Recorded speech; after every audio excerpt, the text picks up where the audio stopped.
Le PSG l'a fait, les amis. Sur le terrain, ce soir-là, on avait 11 bonhommes, 11 guerriers qui avaient envie d'en découdre. On avait 11 bonhommes, 11 guerriers qui avaient accumulé tellement de frustration de tous les matchs qu'ils avaient faits avant ce soir, qu'ils se sont dit aujourd'hui là, on doit montrer à la face du monde que nous sommes des bonhommes, les gars. Mais personnellement, je ne veux pas mentir. Je n'y croyais pas. Parce qu'en face, quand même si on savait bien que depuis 2 mois, le Manchester City de Pep Guardiola était moribond, mais en face, quand même, c'était Manchester City. Une équipe dominante, une équipe dominatrice, une équipe qui a une histoire avec cette Ligue des Champions-là, qui l'a déjà gagnée, qui sait comment la gagner. Je mets au défi, de toute façon, quand vous avez pu parcourir les réseaux, vous avez bien vu dans toutes les analyses de journalistes sportifs de la France que personne n'y croyait. Mais aujourd'hui, quand vous allez aller sur ces plateaux-là, vous allez les entendre faire les louanges du PSG, alors que aucun ne donnait chair de la peau du PSG, les gars.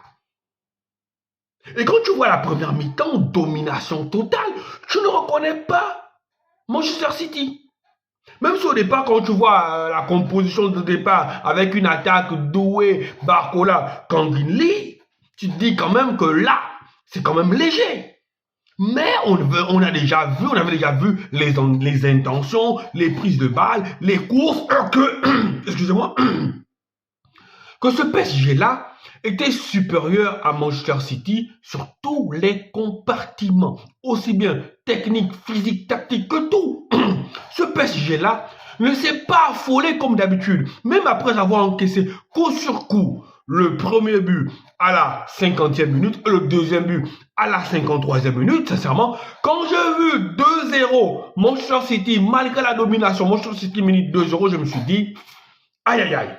Aïe aïe aïe, ce PSG-là va souffrir et ce PSG-là sera encore la risée de l'Europe aussi, un peu comme le FC Barcelone. Je me suis dit, ce PSG-là est en train de rater son match.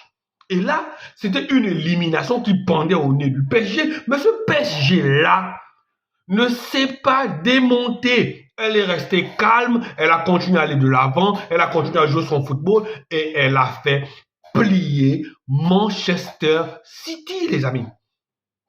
Pep Guardiola et les joueurs de City étaient empruntés, ne savaient plus où donner de la tête. Ça allait dans tous les sens. Nuno Mendes, la défense, malgré les débuts, la défense, je pense que la défense a très bien joué. Et le milieu de terrain a fait un boulot remarquable. Et après, tu as la rentrée de Dembélé qui change tout. On vous dit bien que ce joueur-là, il est certes maladroit devant le but, mais quand il veut, ça peut être un joueur de classe mondiale, les gars.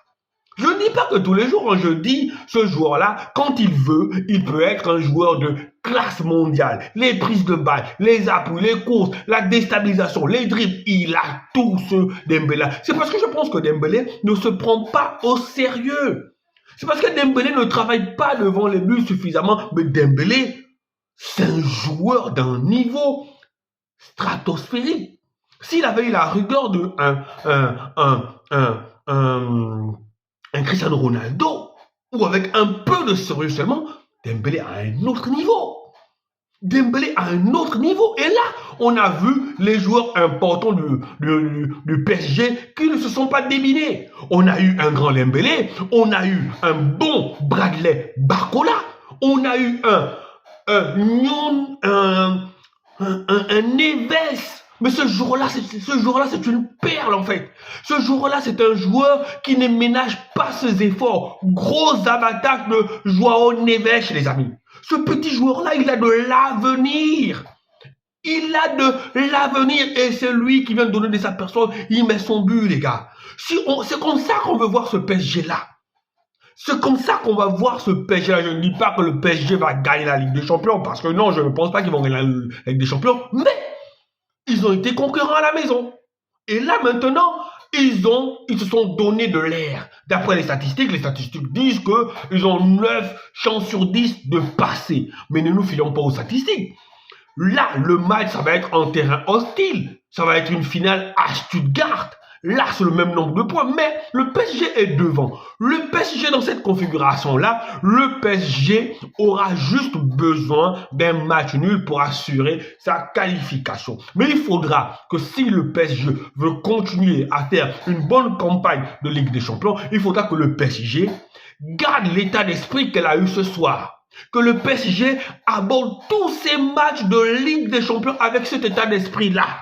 Dans cette équipe-là, on n'a pas de joueurs bling-bling, on n'a pas de grandes stars, mais on a vu ce soir que le collectif du PSG pouvait être aussi fort que les autres collectifs, pouvait être aussi efficace que les autres collectifs. Oui, c'est possible. C'est possible. Personnellement, je suis agréablement surpris de ce que j'ai vu parce que personnellement, je me disais que Manchester City allait faire une bouchée de ce PSG-là. Oui, je me suis dit ça. Mais malheureusement, le PSG a su réagir, le PSG a su affronter l'adversité, le PSG a su avancer. Allez, les amis, ciao, ciao.